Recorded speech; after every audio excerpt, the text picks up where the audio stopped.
জানো তো, মনটা না খুবই খারাপ। কি করি বলো তো? কারণ কি জানো, তোমরা তো আমার চ্যানেলটিকে সাবস্ক্রাইবই করছো না। তাই তো অনেক দিন ভিডিও করাই বন্ধ করে দিয়েছি। আজকে আবার ভাবলাম, না না, আমার ফ্রেন্ডরা অবশ্যই আমার দিকে আবার ফিরে আসবে। তার জন্য বানাবো আজকে সুজির হালুয়া। সুজির হালুয়াটা কিন্তু এমনি বানাচ্ছি না, এর অনেক অনেক কারণ আছে কেন বানাচ্ছি। দেখতে হলে অবশ্যই পুরো ভিডিওটি দেখবে, এবং কি কি নিয়েছি তা তোমরা দেখেই বুঝতে পারছো। আমি এটা বানাবো ঘি দিয়ে, তেল ইউজ করছি না। অন্যদিন আমি তেল ইউজ করেও দেখিয়েছি, আজকেরটা আমি ঘি দিয়ে দেখাচ্ছি। তো প্রথমে কড়াইতে তেল দিয়ে দিলাম, সরি, ঘি দিয়ে দিলাম। তেল দিয়ে অভ্যাস তো, তাই তেলই বেরোচ্ছে। সো ঘি দিয়ে দিলাম। ঘিটা একটু গরম হয়ে গেলে এই কড়াইগুলো কি হয়, খুব তাড়াতাড়ি গরম হয়ে যায়। গ্যাসটাকে লো ফ্লেমে রাখতে হবে, না হলে কিন্তু ঘিটা একদম আহ, মানে ধোঁয়া উঠে যায়। এরপরে সুজিটাকে দিয়ে খুব ভালো মতো ভেজে নিতে হবে। খুব ভালো মতন ভেজে নিলে কিন্তু সুজির একটা স্মেল আসে এবং সেটা খুবই ভালো লাগে। আমি অনেক কাজ ভালো পারি না, এই জন্য চারিদিক থেকে পড়ে যাচ্ছে, তো কেউ কিছু মনে করবেন না। এটাকে একটু লাল লাল করে ভেজে নিব।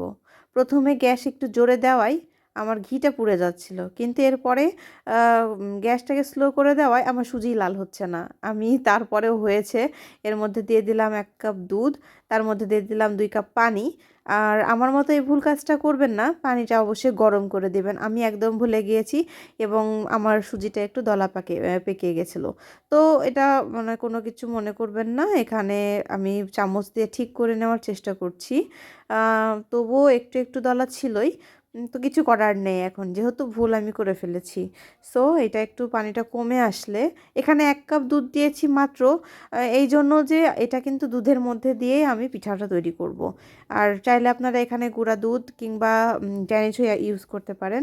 এর মধ্যে দিয়ে দিলাম সামান্য নারিকেল এবং গুড় এবং কিশমিশ। খুবই মজা লাগবে, কারণ গুড় এই সময়টা তো একদমই কি বলবো, কমন একটা খাবার। শীত মানেই গুড়। আর কি বলবো, খেতে কিন্তু অসাধারণ ছিল। আপনারা এভাবে ট্রাই করবেন। যতক্ষণ পর্যন্ত না সুজিটা একদম শুকনা হয়ে যাচ্ছে, ততক্ষণ পর্যন্ত কিন্তু এটাকে জাল দিতে হবে। এই একটা সুজি বানিয়ে আপনারা চাইলে পরোটা দিয়ে খেতে পারবেন, লুচি দিয়ে খেতে পারবেন, কুশলি পিঠার মধ্যে দিয়ে এই পুরটাকে খেতে পারবেন, পাটিসাপটার মধ্যে এই পুরটাকে ইউজ করতে পারবেন। দেখেছেন একটা সুজির রেসিপির কত বেনিফিট? তাহলে আর কি দেরি করবেন, অবশ্যই কিন্তু বানিয়ে ফেলবেন। বানিয়ে কিন্তু আমাকে কমেন্ট করে জানাবেন যে আপনারা ভিডিওটি ট্রাই করেছেন, রেসিপিটি ট্রাই করেছেন। আর অবশ্যই যদি ভালো লেগে থাকে তা কমেন্টের মাধ্যমেও জানাবেন আমাকে।